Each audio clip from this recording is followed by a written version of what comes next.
can tell, I've taken my jumper off, dirty hands and that, you can only mean one thing. Something went desperately wrong. Can't tell you what it is, because I don't even know myself. What it's all about is getting your fingers dirty, spending most of your day in a car park trying to fix stuff. That is what it's all about.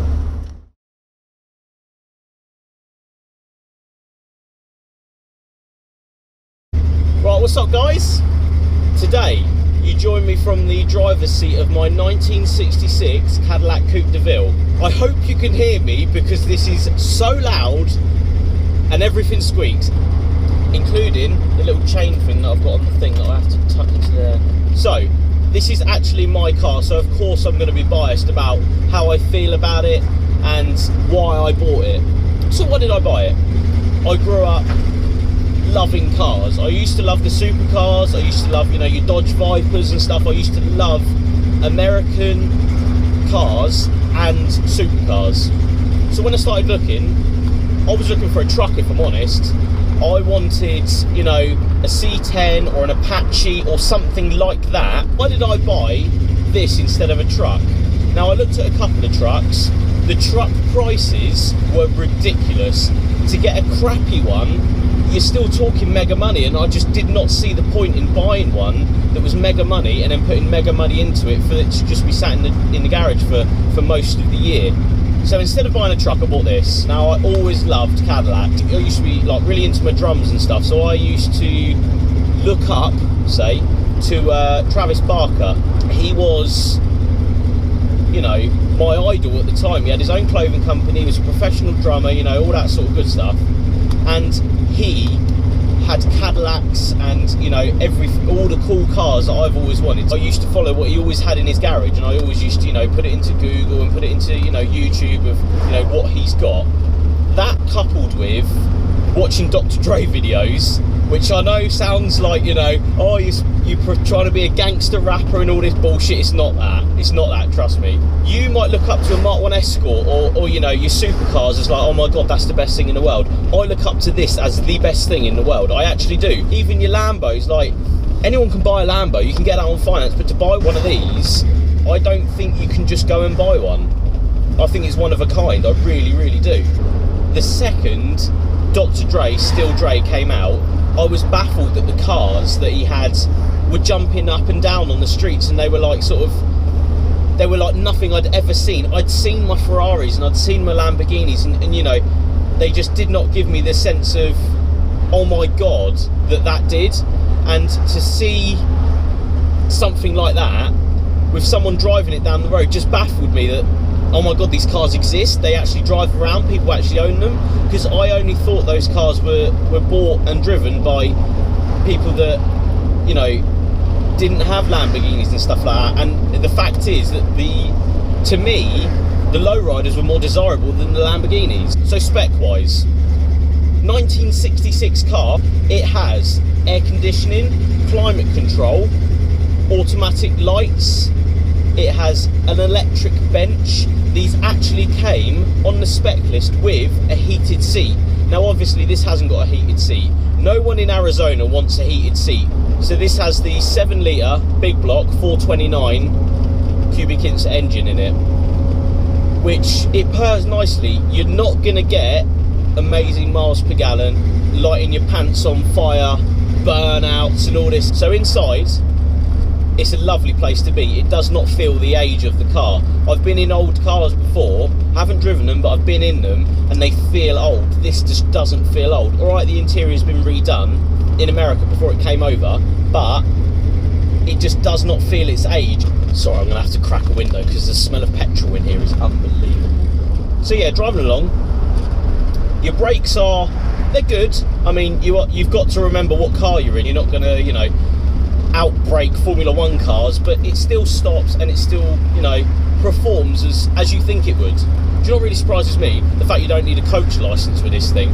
To park it, I don't take it out and park it anywhere. You've got to think about where you're going to park it.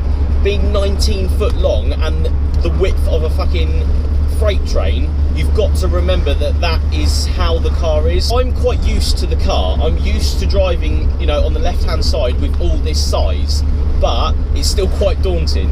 if you haven't got a passenger, they can't really relay what is going on the other side of the car. It's quite scary, if I'm honest. Being that this is my pride and joy, I am so careful with it. And to think that, you know, some little Suzuki will come around the corner, you know, not really realise how big the car is and just plough straight into the side of it, really, really worries me. So this has, imported from America, an air ride kit on it. Very, very big, very, like, big bellow kit. Huge tank in the boot. It does take a lot to get this car in the air though. With the weight on the front of it, it takes about 120 psi to actually get it off the ground. The back only needs 40 psi. So reactions from people when you're driving along, it is so funny. You get the thumbs up, you get, you know, kids going, "Oh mum, look at that car." You get the old people that are, you know, just asking questions. So the paintwork on this car, I love the paintwork. I think this is how it should be. It should be patinaed, but not ruined. So power-wise, I think in 1966 they were around 330, 340 brake. Obviously, in the 49 years that this car has been alive, so to say, it has lost a lot of that. You can't really go over 40 miles an hour, if I'm honest. You can push 50, 60 mile an hour, but everything starts rattling. Everything sort of, it just isn't happy. The engine is screaming its nuts off. I'll happily sit on the motorway at 45 mile an hour in this. I don't care if everyone overtakes me. That's because that's not the idea of this car. It's a cruiser. I have, you know, wanted one for so long, but, you know, money, you know, insurance and stuff like. I at the time couldn't find anyone that would insure me at a reasonable rate on one of these until I was 25. I did not see the point in me buying one, having it sat, rotting away, because I had nowhere to keep one at the time. It would have been outside, not being insured, and me working on it, it just wouldn't have been worth it. So I hit 25, started doing some insurance quotes, and they came back at £147 a year. £147 a year. Now, that's fine. £147 is nothing for insurance these days. Taxing it is free, but petrol. Now, I've worked it out that I think, you know, you're under 10 miles per gallon easily. So now changing the suspension to the air ride, it's really nice. It's alright, you know, when you do go over bumps at, you know, more than 10, 15 miles an hour, it does get bumpy. The seats are really comfortable, but they're bouncy. So the car is bouncing all over the place as you drive it. Pull up and everyone stares at you as well. It's so funny. So like, what the fuck is that?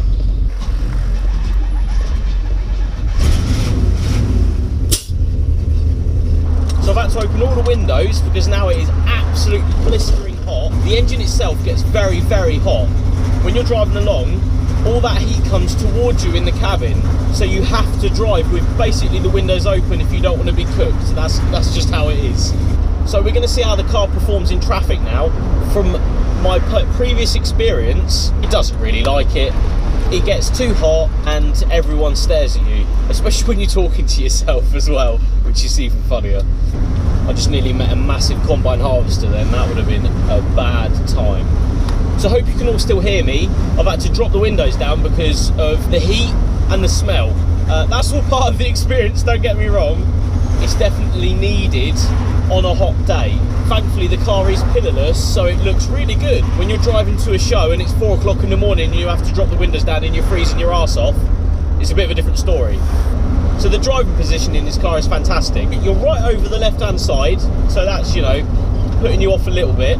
You've got all the legroom in the world, you've got all the seat space in the world, so it is like driving a cathedral down the road in my opinion. Just a very comfy one. So problems I've had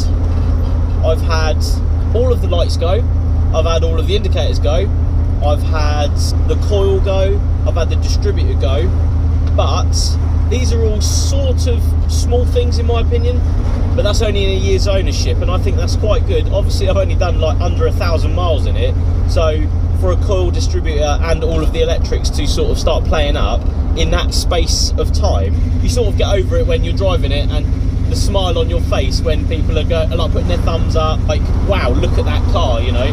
You park this in any car park, I give it any car park, within 3 minutes, someone comes over to you and starts talking about the car. When am I going to paint it? That's probably the most asked question I get on this car. I'm never going to paint this car. I would not let such a beautiful paint job as this disappear under some other paint. I just do not see why you would want to do that. It's taken 50 years to get this paint job. Why would you change it? So I love this car. I literally love this car. It has brought me so much joy to own this. Even when it's gone wrong, you can still look at it and go, that's my car. But I think if you're looking for this style of car, then this is an amazing contender. If you want a lowrider, your 64 Impala, but the money they're charging for it, because they're the one that everybody wants, is astronomical in my opinion. So obviously I'm very biased on this car. A lot of people will say it's too fucking big, it's too juicy, but I can't see why you wouldn't. I really can't. So much appeal to having something like this sat in your garage compared to another car. That's why I bought one. So again, this is another review that's completely different to everyone else, because you don't see this every day. You can't necessarily buy this every day as well. It's alright having all the money to buy one, but if there isn't one for sale, then you can't buy it. So obviously, as this is my car, I can be a lot more harsh on what I will say about the car. It is rattly as fuck. It cuts out when it fancies. You couldn't use this every day in my opinion. Parking it, where the fuck are you going to park it? It's 19 foot long, there's no spaces big enough. When you do find a parking space, you're going to have to park it across 2 bays and you have to pay twice the parking, and it's going to cost you 30 quid to get there, and then when you come back it doesn't start. I think these should be bought by people that really want one, because when you're sat underneath it when it's freezing cold and it won't start for some random reason, the love for the car's got to be there. It should be special, these cars. They should be left to come out on special days like this when it is really, really sunny outside and you can really appreciate what the car has to have rather than just using it from A to B, because I think that's where a lot of new cars have lost their edge, is that they're too usable every day, and I hate that. I don't want something I'm going to use every day. I want to feel so excited to drive this car, so I don't feel like, oh, it's just another car on just another day going to work. Do you know what I mean? Tell me, would you buy one of these? Would you buy an old car like this? Everyone can stare at you as you drive down the road talking to yourself. They'll be going, oh my god, look at that. So like and subscribe, guys, and I'll see you next time. Cheers.